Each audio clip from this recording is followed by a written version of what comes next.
You think CEOs are the highest earners when it comes to top leadership roles? Think twice. When we get to number 3, it will blow up your mind and maybe even change your career path.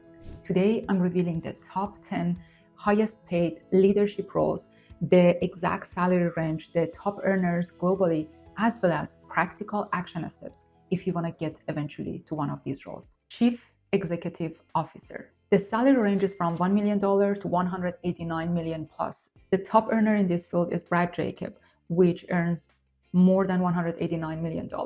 His career path is not a traditional career path of a CEO who they usually go do their MBA and then they start in a banking or a consulting firm. He dropped out of college, didn't even finish college. And then he started his own company as an oil brokerage at age 23. And his success comes from him focusing on identifying undervalued companies, undervalued industries, and then aggressively do M&A as well as just operationally try to scale them. And through this strategy, he has built multi-billion-dollar companies. CEOs are the ultimate decision-making of a company.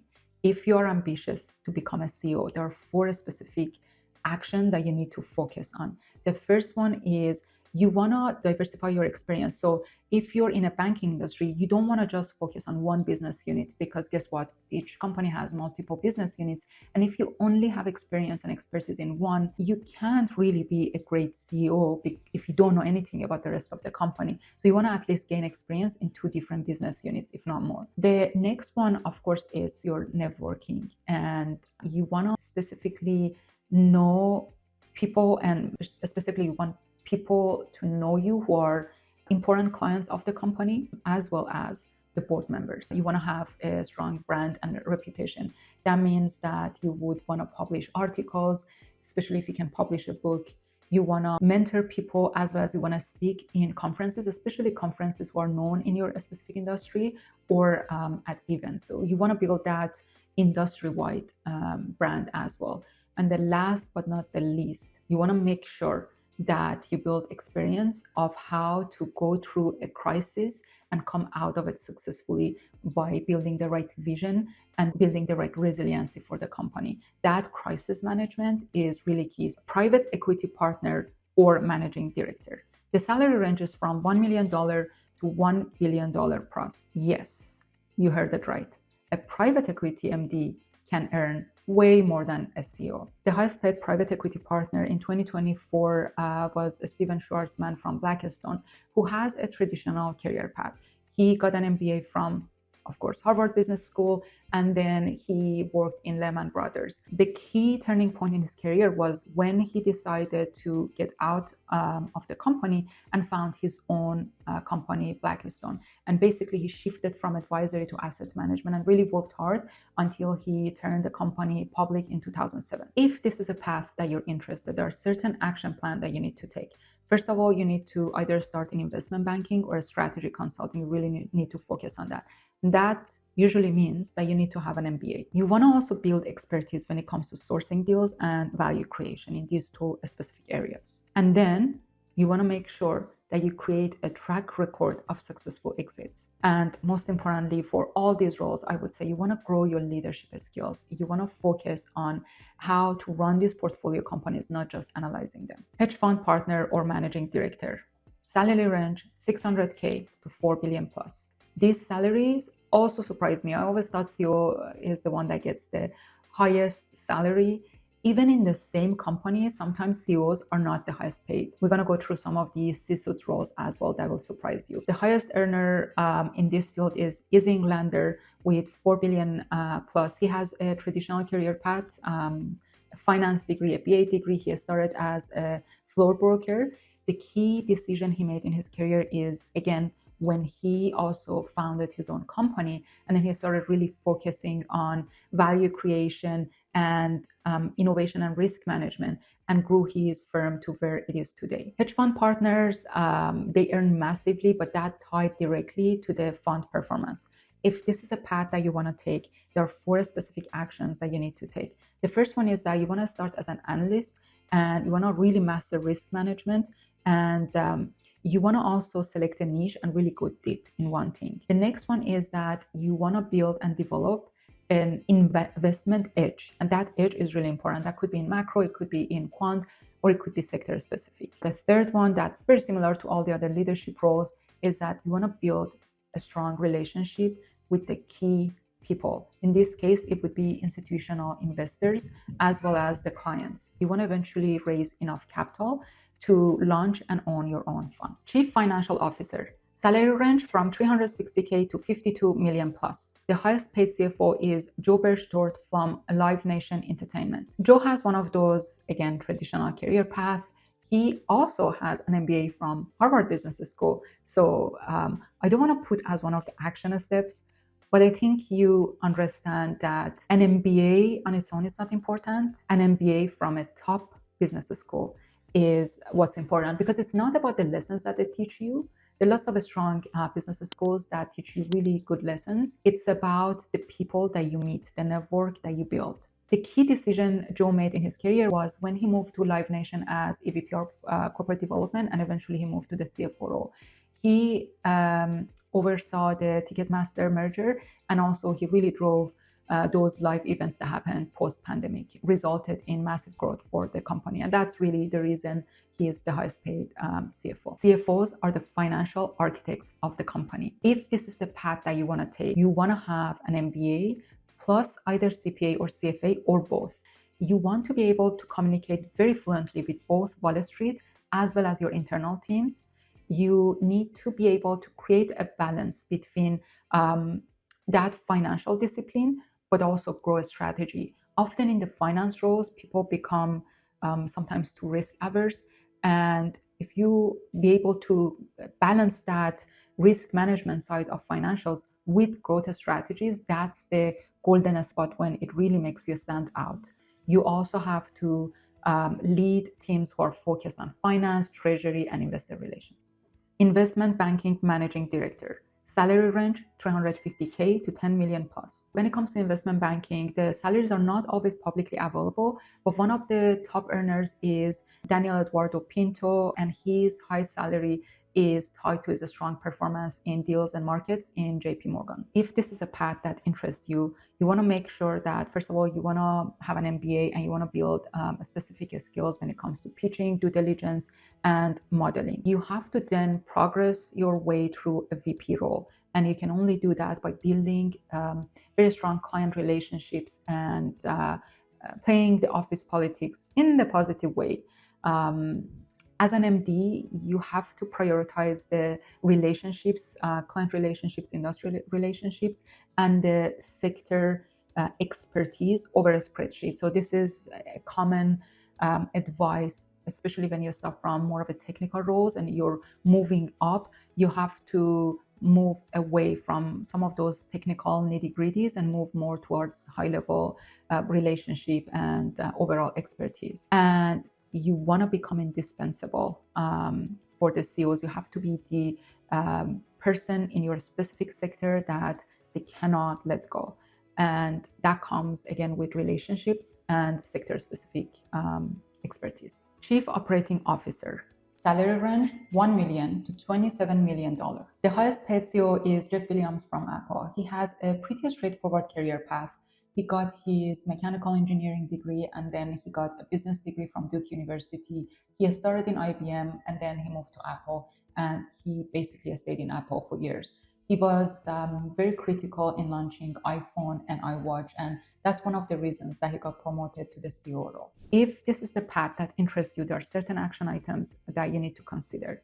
The first one is that you want to have a diverse background. You want to know about HR and tech and supply chain management and finance to be able to be successful in this role. You also want to make sure that you're a fixer. That means that you can really thrive in operational chaos. So you need to build that kind of brand. And early on in your career, you want to lead complex, messy type of teams and come out really successful. Make sure to put things in order. and you want to position yourself as a CEO's right hand. Now, if you're a mid-level leader, of course, that's not possible, but that's where you want to position yourself as you progress through your career. Management consulting partner, salary range 500K to 10 million plus. One of the known top earner in this field is Brian Marcel, who worked in Citibank, and then the key decision he made was he founded Alvarez and Marcel, and he really focused on crisis management and restructuring. One of the well-known factors about him is that he led the Lehman Brothers bankruptcy, which is the biggest in the history. There are 4 steps that you can take. The first one is that you want to consider to get an MBA, not just any MBA. It has to be from a top school. That would be Harvard, that would be Wharton, or one of those names. You want to then specialize in a specific sector. It could be healthcare, it could be digital, but you want to have that specific, very deep expertise. You want to build and deliver measurable results for your clients.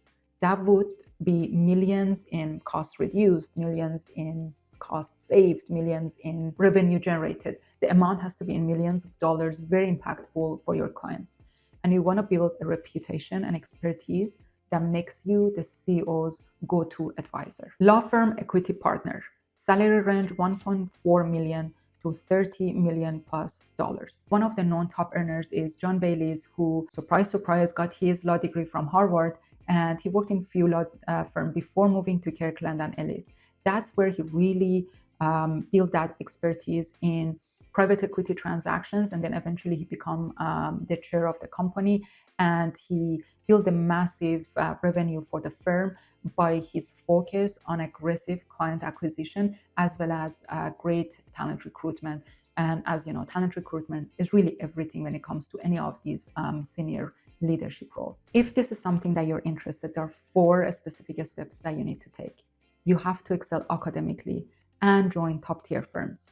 That reputation of your school and firm is everything. You need to build 10 to 15 years of expertise in a specific niche. That could be merger and acquisition, IP, litigation. That book of business that you have, similar to a consulting firm partner, is everything for you. So you need to build that loyal client base, and you want to really develop leadership skills that would help you to build teams and to be able to run different firm committees. Chief Information Officer or Chief Technology Officer, salary range 230K to 29 million plus. The top earner in this field is Sudarshan Tatai from Lineage Logistics.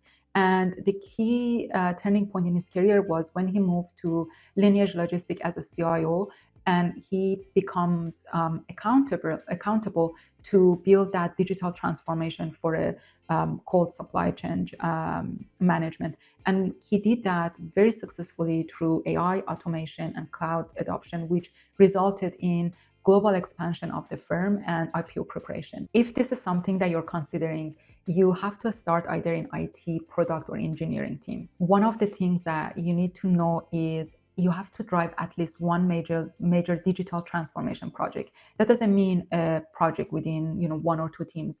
Those are usually enterprise-wide projects that you need to deliver successfully end-to-end. Usually those comes with building the vision, executing everything end-to-end. One of the key things when it comes to the technical teams is that what makes you really stand out is to be able to communicate that technology roadmap and strategy to business stakeholders in business terms. The last one is, as someone who's leading the technology, you have to always be, I can't say ahead of technology evolution because it seems really impossible these days, but at least catching up with the latest and newest when it comes to AI and all the technology items like cybersecurity, and make sure that at least you're aware of what's happening, as the speed of change and evolution is so fast these days. Chief Revenue Officer, salary range 225K to 23 million plus. CROs own the growth engine of a company. That means sales, marketing, and revenue ops. One of the top earners in this field is Brian Milham, who pretty much has spent all his career in Salesforce, and he was one of the leaders responsible for managing the hyper growth phase of Salesforce, expansion of cloud CRM, and really focus on customer success journeys. That all of those really led to significant growth for Salesforce. If this is something that interests you, there are 4 specific steps you can take. You want to build your career in sales, and especially you want to excel as an account executive or as an account manager. You want to lead progressively larger teams while consistently and always hit the target, which is really key when it comes to sale. You want to master RevOps, CRM, and also all the newer AI-driven sales strategies. And you want to be known as the culture builder. The CROs are the ones who build the DNA of a sales team of a company, which is really key for a company because all the sales teams are the ones that are mostly directly connecting with the clients, and that culture, how that sale is being done, what's the mindset, that's so key to build the reputation of a company. If you stayed till this moment in the video, that means you're an ambitious person who is serious about their career. So here's my challenge to you.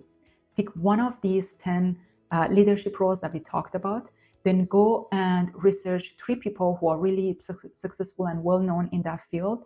And based on their career path and what you see, put together only two steps that you want to start taking this week to get you closer to where you're going to be. And if you want to learn more about leadership skills, watch my next video on 7 leadership skills that instantly make you a better manager.